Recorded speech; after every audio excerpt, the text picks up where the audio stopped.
చిన్నశంకరంపేట మండల కేంద్రంలోని గాంధీనగర్ కాలనీలో 3 రోజులుగా నీరు రావడం లేదని మహిళలు ఖాళీ బిందెలతో రోడ్డెక్కి రోడ్డుపై బైఠాయించారు. సుమారు గంట పాటు రోడ్డుపై బైఠాయించి రాస్తారోకో ధర్నా నిర్వహించడంతో భారీగా వాహనాలు నిలిచిపోయాయి. విషయం తెలుసుకున్న పోలీసులు సంఘటనా స్థలానికి చేరుకుని ఆందోళనకారులను శాంతింపచేసి ఆందోళన విరమింపచేశారు. అనంతరం మహిళలు మాట్లాడుతూ 3 రోజులుగా నీరు రాక ఇబ్బంది పడుతున్నామని, ఎవరికి ఎన్నిసార్లు చెప్పినా పట్టించుకోవడం లేదని వారు ఆగ్రహం వ్యక్తం చేశారు. విషయం తెలుసుకున్న అధికారులు స్పందించి ట్యాంకర్ ద్వారా కాలనీకి నీరు అందించారు.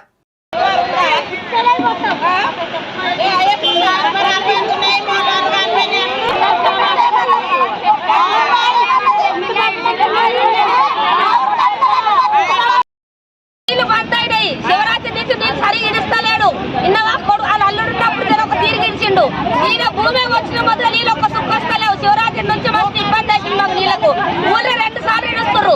మాకు 2 సార్లు ఉంటే ఇవ్వకమన్నాము. ఒకటేసారి ఇవ్వ కానీ ఒక అర్ధ గంట ఎక్కువ అని చెప్పినాం. అట్లా ఉడుకుతాం మేము ఇచ్చినాం. అట్లా ఉడికించినాం. అట్టించినా కానీ అట్లా ఇడుస్తలేడు ఆయన. నీళ్ళు ఇంట్లో ఒక్క సుక్కు ఉంటలేదు. చిన్న పిల్లలు చెమ్మట్టుకపోతే గుద్ద పడుకుందామంటే నీళ్ళు ఉంటలేవు. నోట్లో బతుకలేసి నోట్లో వస్తున్నామంటే నీళ్ళు తాగనీకు నీళ్ళు ఉంటలేవు మాకు. ఒక్కసారి అయినా సరే గంట 2 గంటలు గంటన్నర ఇట్లా సరే నీళ్ళు. కానీ మాత్రం మేము మాత్రం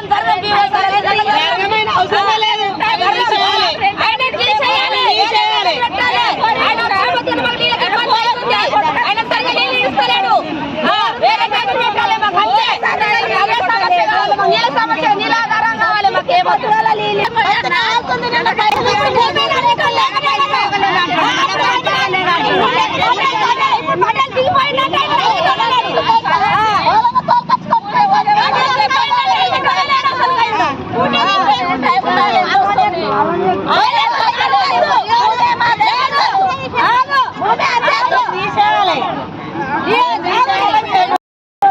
నీళ్ళు ఇడుతుర్రు. మాకు ఒక్క పూట దిక్కులేము.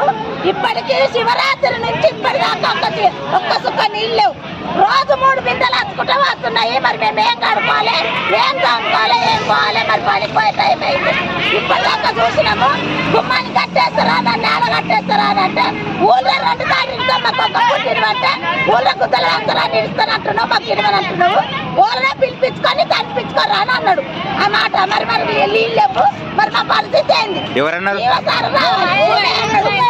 నల్లలిపెట్టైన అంటుడు. ఊళ్ళో కనిపించుకొని మమ్మల్ని మరి న్యాయమైతే రావచ్చు, లేకపోతే దిగిపోవచ్చు. అవసరం లేదు.